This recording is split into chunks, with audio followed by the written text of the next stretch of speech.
প্রিয় রান্নাঘরের প্রিয় বন্ধুরা, আবারও দেখো তোমাদের জন্য আজকে নতুন আরেকটা রেসিপি নিয়ে এসেছি। তো একটা বাটি নিয়ে নিচ্ছি, এখানে আমি দেখো 4টে ডিম ফাটিয়ে নিলাম। তো বন্ধুরা, ভিডিওর শুরুতে জানাই তোমাদের জন্য অনেক অনেক শুভকামনা। পুজো আসছে, আমাদের সবার মন খুশি খুশি। তো আমিও খুব খুশি। তো আমার আজকের এই ভিডিওটা একটা লাইক দিয়ে দেখা শুরু করো। 4টে ডিম আমি খুব ভালোভাবে ফাটিয়ে নিচ্ছি, খুব ভালোভাবে, যাতে দানা দানা কিচ্ছু না থাকে, সেভাবে যত বেশি পারবে তত ভালো। তো ডিম ফাটানোর পরে আমি এখানে পরিমাণ মতো চিনি দিয়ে দিয়েছি, মানে 1 কাপ চিনি দিয়েছি আমি। পুরো একটা বড় কাপে, চায়ের কাপে আমি 1 কাপ চিনি দিয়ে দিয়েছি। চিনিটা যতক্ষণ গলছে না ততক্ষণ আমি ফাটালাম। এবারে আমি এখানে বাটার 1 কাপের থেকে একটু কম বাটার একটু হালকা গরম করে দিয়ে দিয়েছি, মানে গরম করে ঠান্ডা হতে দিয়েছিলাম। তারপর এটাকে এবার খুব ভালোভাবে ডিম আর চিনির সাথে ফাটিয়ে নিচ্ছি। তারপর বন্ধুরা বলো কেমন লাগছে আমার ভিডিওগুলো। তোমরা কিন্তু অবশ্যই বলছো, আমার খুব ভালো লাগছে তোমাদের সুন্দর সুন্দর কমেন্টগুলো পেতে। এর আগে যে আমি ভিডিওটা দিয়েছি তো ভিউ অনেক কমে গেছে, কিন্তু যতটুকুই হচ্ছে ভালোই লাগছে। এবারে দেখো এখানে আমি দুধ দিয়ে দিয়েছি 1 কাপ। তো প্রত্যেকটা জিনিস আলাদা আলাদাভাবে ফাটানো, মানে খুব ভালোভাবে ফাটিয়ে নিলে সুন্দর হয় আর কি। মানে এটা ধাপে ধাপে আমি এভাবে করছি, তোমরা এভাবে করবে, দেখবে কি সুন্দর হবে। তো দেখতে পেয়েছো আমি বেশ যেগুলো দিয়েছি সবকটা ভালোভাবে ফাটিয়ে নিয়েছি। এবারে দেখো আমি এখানে 2 কাপ ময়দা নিয়েছি, মানে যেই কাপে চিনি দিয়েছি সেই কাপে আমি 2 কাপ দিয়েছি। এবার এখানে 2 চামচ আমি বেকিং পাউডার দিয়েছি। এবার এটা যাতে একটু ডেলা না হয়ে যায় ওই জন্য একটুখানি চেলে দিয়ে দিচ্ছি এখানে। তারপর বন্ধুরা, তো তোমাদের সুন্দর সুন্দর কমেন্ট পেলে না ভীষণ ভালো লাগে পড়তে, ভীষণ ভালো লাগে ওগুলো। তো তোমরা এভাবে আমার সঙ্গে থেকো। এবার এটাকে আমি বেশ ভালোভাবে মিক্স করে কিছুক্ষণের জন্য রেখে দেব, খুব ভালোভাবে। এটাকে কিন্তু যত ফাটাবে তত সুন্দর হবে জিনিসটা। তো এবার আমি এটাকে অনেকটা ফাটিয়ে নিয়েছি, এবার সাইড করে নিচ্ছি। দেখো এখানে কিছু ময়দা চালার সময় পড়ে গেছে, তো এগুলোও আমি কিন্তু মুছে পরিষ্কার করে নেব। পরিষ্কার করে নিলাম। এবার যে কাজটা করব, দেখো এখানে আমি 2টো একদম ফ্রেশ আপেল নিয়ে নিয়েছি। তো আপেলগুলোকে আমি স্লাইস করে নেব। তারপর বন্ধুরা, তোমাদের কেনাকাটাগুলো, সবার কেনাকাটাগুলো আমি দেখছি, খুব ভালো লাগছে।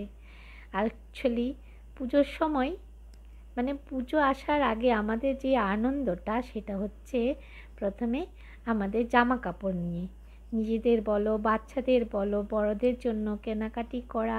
আরও কত কি কেনাকাটি থাকে পুজোতে, সত্যি।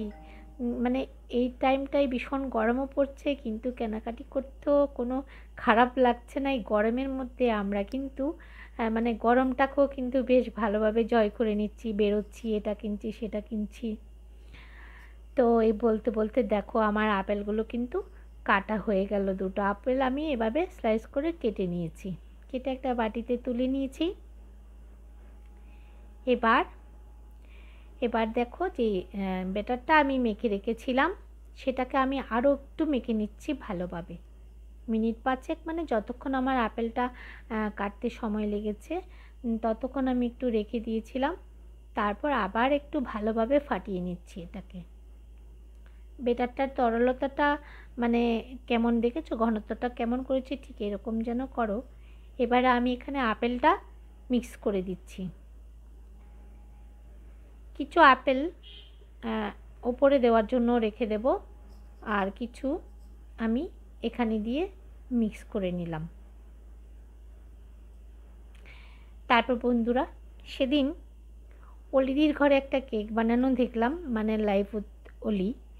ওই দিদিটা মানে এত সুন্দর ওই যে ইন্টারনেট কেক যেটা বানিয়েছিল দিদিভাই, নামটা ঠিক মনে পড়ছে না, আমার ভীষণ ভালো লাগছিল। ওনার বানানোর ধরনটা খুব সুন্দর লাগছিল। তো আমি ভাবছি আমি একদিন ট্রাই করব। তো এবার দেখো একটা বাটি নিয়ে নিয়েছি আমি। বাটি নিয়ে বাটিটার মানে মানে এই সাইজের মধ্যে আমি কাগজটা কেটে ওখানে একটু বাটার লাগিয়ে নিয়েছি কাগজটায়। মানে কাগজটা পুরো একটু বাটার দিয়ে উল্টো পাল্টে করে ভিজিয়ে নিয়েছি। এবার 4 সাইডে দিতে চেয়েছিলাম, কিন্তু কাগজটা কোনো মতেই বসাতে পারছি না, তাই জন্য আমি তুলেই দিয়েছি কাগজটা, ওটা ছাড়াই দেব। এবারে আমি সেই ব্যাটারটাকে এখানে ঢেলে দিলাম। ঢেলে দেওয়ার পরে তারপরের অংশটি তোমাদের আর দেখানো হয়নি, কারণ বাটি ধরতে মোবাইল ধরতে অসুবিধা হবে, তাই আমি এটা ওভেনেই করে নেব। তো পরবর্তী অংশটাই তোমাদের দেখিয়েছি। এটা আমি 10 মিনিট রেখেছি। 10 মিনিটেই লাগবে, তার বেশি কিন্তু লাগে না। কিন্তু এটা আমি একটু বেশি দিয়েছি, বড় বাটি দিয়েছি বলে 10 মিনিট দিয়েছি। দেখো কেমন একটা ফুলে কত হয়ে গেছে, বাটির ওপর চলে গেছে এক সাইডটা ওইভাবে। তো এত সুন্দর স্পঞ্জি হয়েছিল বলার মতো না, এটা একদম মনে হচ্ছে পাউরুটি হয়ে গেছে। তো এবার আমি উল্টো করে মানে একটা কাঠের উপর নিয়ে আমি নিচের অংশটা, নিচের কাগজটা তুলে ফেলছি। দেখতে পাচ্ছ বন্ধুরা, দেখেই বোঝা যাচ্ছে কতটা এটা ফ্লপি হয়েছে। তো এবার আমি এক পিস কেটে দেখাচ্ছি তোমাদের সাথে। তো এইভাবে ধরো দুধ পড়েছে, বাটার পড়েছে, ডিম পড়েছে, তো এর মধ্যে আবার ফ্রুটসও পড়েছে। ফ্রুটস না, শুধু আপেলেই দিয়েছি। তো এটা খুব স্বাস্থ্যসম্মতও হবে এবং খেতেও খুব সুন্দর টেস্টি হয়। আর চিনিটা আমি একটুখানি কম দিয়েছি, তোমরা চাইলে আর একটু বেশি বাড়িয়ে দিতে পারো চিনিটা। দেখতেই পাচ্ছ কি সুন্দর, দেখো কি সুন্দর হয়েছে কেকটা, খেতে ভীষণ সুস্বাদু হয়েছিল। তো এবার চলো টাটা বন্ধুরা, ভালো